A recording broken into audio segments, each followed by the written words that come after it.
Hi friends, welcome to cute family vlogs. என் பேர் சுஜி. எல்லோரும் எப்படி இருக்கீங்க? இன்றைக்கி நம்ம சேனலில் ஒரு ஸ்வீட் ரெசிபி தாங்க பார்க்க போகிறீங்க. ஸ்கூலுக்கு போய்ட்டு வர குழந்தைகளுக்கெல்லாம் ஈஸியாக செஞ்சு கொடுக்கக்கூடிய ஒரு ஸ்வீட் ரெசிபி. நம்ம இது சட்டுன்னு செஞ்சிடலாம். பிள்ளைங்களாம் ரொம்ப விரும்பி சாப்பிடுவாங்க. வாங்க வீடியோக்குள்ளே போகலாம். அதுக்கு முன்னாடி நம்ம சேனலை ஃபர்ஸ்ட் டைம் பார்க்குறீங்கன்னா சப்ஸ்கிரைப் பண்ணிக்கோங்க. பக்கத்தில் இருக்க பெல் ஐக்கனை கிளிக் பண்ணிக்கோங்க. அப்போ தான் நான் போடுற வீடியோஸ் உங்களுக்கு நோட்டிஃபிகேஷன் வந்து சேரும். வாங்க வீடியோக்குள்ளே போகலாம். அதுக்கு ஃபஸ்ட்டு ஒரு பவுலில் ஒரு மெஷரிங் கப்லையோ இல்லைனா ஒரு கிளாஸில் ஒரு கப் அளவு கோதுமை எடுத்துக்கோங்க. அதே கப்லேயே அரை கப் அளவு அரிசி மாவு சேர்த்துக்கோங்க. நீங்கள் மெஷரிங் கப்பில் இருக்கும் சின்ன டம்ளர்லாம் இருக்கும்ல, அதில் கூட நம்ம சேர்த்துக்கலாம். சேர்த்துட்டு இது இப்போ நம்ம நல்லா ஒரு தடவை மிக்ஸ் பண்ணிடலாம். மிக்ஸ் பண்ணிவிட்டு இப்போ இன்னொரு மிக்ஸி ஜாரில் அதே கப்பில் ஒரு கப் அளவு தேங்காய் சேர்த்துக்கோங்க. சேர்த்து இது இப்போ நம்ம தேங்காய் பால் தாங்க எடுத்து வைக்க போகிறோம். இது வந்து நம்ம எந்த கப் அளவு தேங்காய் சேர்த்தோமோ அதில் வந்து 2 கப் அளவு தேங்காய் பால் நமக்கு தேவைப்படும். ஸோ தண்ணியை சேர்த்து நல்லா அரைச்சி எடுத்துக்கோங்க. நம்ம ஒரு கடாய் எடுத்துக்கோங்க. அதில் வந்து ஒரு கப் அளவு வெல்லம் சேர்த்துக்கோங்க. சேர்த்துட்டு நம்ம அரைச்சி வச்சுருந்தோம்ல தேங்காய் பால், 2 கப் அளவு தேங்காய் பால் இருந்ததில்ல, ஸோ அதை இதில் இப்போ நம்ம சேர்த்துக்க போகிறோம்.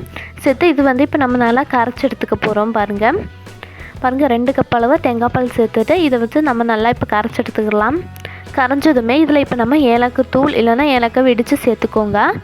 இவ்வளோ தாங்க, இது ரெடி ஆயிடுச்சு. அடுத்து இன்னொரு பேனில் வந்து ஒரு 2 ஸ்பூன் அளவு நெய் சேர்த்துக்கோங்க. நெய் சேர்த்துட்டு 10 to 15 அளவு முந்திரி பருப்பு சேர்த்துக்கோங்க. சேர்த்துட்டு இது இப்போ நம்ம நல்லா வறுத்தெடுக்க போகிறோம். லைட்டாக கலர் சேஞ்ச் ஆனாலே போதும். பாருங்கள், இப்படி வறுத்து எடுத்து இப்போ நம்ம ட்ரான்ஸ்ஃபர் பண்ணிடலாம். அடுத்து நம்ம எடுத்து வச்சுருந்த மாவு இருக்குல்ல, அதில் வந்து இந்த சர்க்கரையும் தேங்காய் பாலும் சேர்த்துக்கோங்க. சேர்த்துட்டு இதை இப்போ நம்ம நல்லா மிக்ஸ் பண்ணி எடுத்துக்க போகிறோம். கட்டிகளே இல்லாமல் நல்லா மிக்ஸ் பண்ணி எடுத்துக்கோங்க. பாருங்கள், இந்த கன்சிஸ்டன்சி வரைக்கும் இப்போ நம்ம நல்லா மிக்ஸ் பண்ணி எடுத்துக்கிடணும். இப்போ நம்ம மிக்ஸ் பண்ணதும் இதில் வந்து நம்ம வறுத்து வச்சுருந்த முந்திரி பருப்பு இருக்குல்ல, ஸோ அதை இதில் சேர்த்துக்கிடலாம். சேர்த்துட்டு மறுபடியும் இதை இப்போ நம்ம ஒரு தடவை நல்லா மிக்ஸ் பண்ணி எடுத்துக்கோங்க. இப்போ நம்ம இதுக்கு வந்து கிண்ணம் தேவைப்படும். உங்களுக்கு கிண்ணமோ இல்லை கிளாஸில் எதில் வேணாலும் நம்ம செஞ்சுக்கலாம். எதில் செய்கிறோமோ அதில் வந்து நெய் இல்லைன்னா எண்ணெய் தடவிக்கோங்க. கீழே எண்ணெய் தடவினதுக்கப்புறம் இப்போ நம்ம எடுத்து வச்சுருந்தால பேட்டர் அந்த இதில் சேர்த்துடலாம். பாருங்கள், இப்படி சேர்த்துக்கோங்க. ஒரு 3/4 அளவை நம்ம சேர்த்தால போதும், ஏன்னா இது பொங்கி வரதுக்கு சான்ஸ் இருக்குது. அதுக்கப்புறம் டெக்கரேஷனுக்காக பிஸ்தாவோ முந்திரி பருப்பையும் மேலே சேர்த்துக்கோங்க. இப்போ நம்ம இதை ஸ்டீம் பண்ணாலும் அதுக்கு வந்து கீழே ஒரு பாத்திரத்தில் தண்ணி ஊற்றி வச்சுக்கணும். அது கொதிச்சதும் மேலே வந்து இன்னொரு பாத்திரம் இருக்கும், ஸோ அதை வச்சிடலாம்.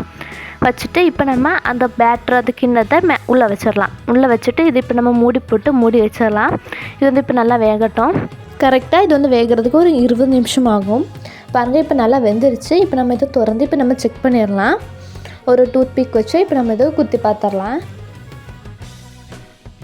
பாருங்கள், இப்போ ஒட்டாமல் வருது. பாருங்கள், இப்போ இது வந்து வெந்துருச்சு. இப்போ நம்ம இதை எடுத்து டிமோல்ட் பண்ணிடலாம். ஈஸியாகவே இது டிமோல்ட் ஆகி வந்துடும். இப்போ நம்ம எடுத்ததுக்கப்புறம் நல்லா ஆற வச்சதுக்கப்புறமா ஒரு ஸ்பூனில் வந்து ஓரங்கள்லாம் எடுத்து விட்டுக்கோங்க. இப்படி லைட்டாக அமுக்குனாலே போதும். நம்ம நெய் தடவி இருக்கனால ரொம்ப ஹார்டெல்லாம் இருக்காது. இப்படி ஓரங்கள்லாம் எடுத்து விட்டதுக்கப்புறம் அது கிண்ணத்தை திருப்பி போட்டு டேப் பண்ணாலே போதும். ஈஸியாகவே டிமோல்ட் ஆகி வந்துடுங்க. பாருங்கள், எவ்வளோ சாஃப்டாக இருக்குன்னு பாருங்கள். இந்த வீடியோ உங்களுக்கு பிடிச்சிருக்குன்னு நினைக்கிறேன். பிடிச்சிருந்தா லைக் பண்ணுங்கள், ஃப்ரெண்ட்ஸ் அண்ட் ரிலேட்டிவ்ஸோடு ஷேர் பண்ணுங்கள், அண்ட் ட்ரை பண்ணி பார்த்துட்டு கமெண்ட் பண்ணுங்கள். இன்னொரு நல்ல வீடியோவில் சந்திப்போம். டாட்டா, பை பை. தேங்க்யூ ஃபார் வாட்சிங்.